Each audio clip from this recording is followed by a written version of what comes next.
Mic එකකින් අපිට මොකක්ද මයික් එකෙන් සහ සුපිරි ටිකක් කරන්න පුළුවන්. අපි දන්න ගායක ගායිකාව කීප දෙනෙක් ඉන්නවා. ඒගොල්ලෝ මේ මයික් එකෙන් විශේෂත්වයක් කරනවා. අන්න ඒකයි මම මේ මයික් එක මගේ කරට ගත්තේ. අපි එනම් බලමු කොහොමද අන්නේ ගායක ගායිකාව විශේෂත්වය දක්වන්නේ කියලා.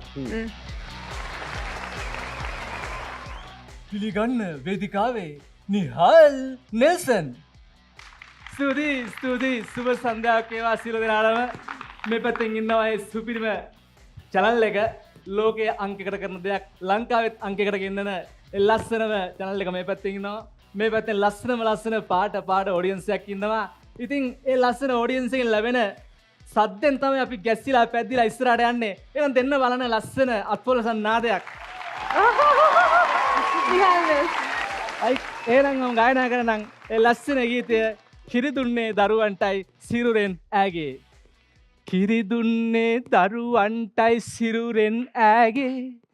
පිරිපුන් මිනිසුන් සැදුනේ බලයෙනි ඈගේ. ඒකල ගුණ නොදන්න හිස් මිනිසුන් වාගේ. එපා මස් කන්නට කිරි අම්මාගේ. එපා මස් කන්නට කිරි අම්මාගේ. දැන් මම මේ කියන්න යන සුපිරි මාවතේ ආපු ඒ සුපිරි ගායන ශිල්පියා මෙන්න මේ ජීර් පද්ධතිය පාවිච්චි කරනවා ගීත ගායනා කරනකොට මෙන්න මේ විදියට. නිහඬ මාවතේ පාලු නිවහනේ අවිහිංසක යුවති මසිතු ලෙස මගේ මුළු දිවියම ඔය රුව තුල සංගවා කිසිර ගත කරවයි. අන්නේ විදියට. තවත් ගායන ශිල්පියෙක් ඉන්නවා. අපි බලමු එයා කොහොමද මේ ගායන ඉදිරිපත් කරන්න කියලා. ආදරයෙන් හිස අතගා අම්මා අපගේ දුක් ගිනි නැති කර දැම්මා.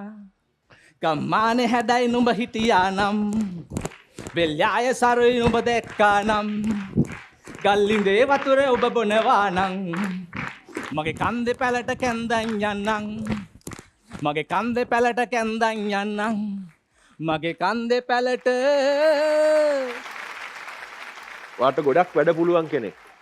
එතකොට දැන් වාට වෙලා තියෙන්නේ ඒක තමයි ප්‍රශ්නයක් වෙලා තියෙන්නේ. දැන් ඔයා ඒක හරියට ප්ලෑන් කරගෙන ඇවිල්ලා නැහැ. ඔයාගේ පර්ෆෝමන්ස් එක ඊට වඩා ෂාප් කරන් එන්න ඕනේ. මේ ඔයා වැඩෙක් ප්ලෑන් එක හදාගන්න. good luck. ඇත්තටම දුලි නිහාල් නෙල්සන් ඒ විදිහටම අනුකරණය කරා. ඉතින් ගායනය කියන්නේ ඒ සින්දු එකතු කිරීම හා ඒ අනුකරණය. ඒ ටික නම් ඇත්තටම හරිම ලස්සනටම වුණා. දුලි මෙතන තියෙන්නේ ඔයා මේ අච්චාරු තියෙනවානේ. දැන් ඔයාට වෙලා තියෙන්නේ ඒ කලවම් කරපු අච්චාරු. අපිට දැන් එක පළතුරකේ රසවත් එන්නේ නැහැ. ඒක තමයි අපිට වෙලා තියෙන්නේ. හැබැයි ඔයා ගාව මොකදෝ තියෙනවා. මට ආසයි අනිත් සැරේ ඔය එනකොට ආවොත් ඔයා මොකක්ද අපිට පෙන්වන්නේ කියලා.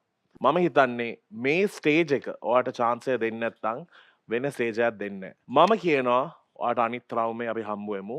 ඒක මගේ ඩිසිෂන් එක. බලමු අනිත් කටට. thank you sir thank you. අනිවාර්යයෙන් වෙනසක් කරන්න.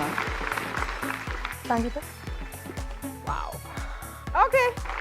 මං yes දෙන්න. thank you miss thank you. තව එකක් ඕනේ. ඔයා දුන්නේද? No, I'm coming last. What are you saying? ඊළඟ වටයක් මෙයා දුන්නොත් මගේ එක ඔයා ගන්න ඕනේ. ඒක මේ පාර හම්බ වෙන්නේ නැහැ. එහෙනම් මට හරිද? අපි දකුණ කොල්ලෙක් වෙන්න ඕනේ. කවුද කිව්වේ මං yes කියනවා කියලා? ඔයා කියන්නේ නැද්ද? ඔයා දුන්නොත්. ඔයා දුන්නොත්.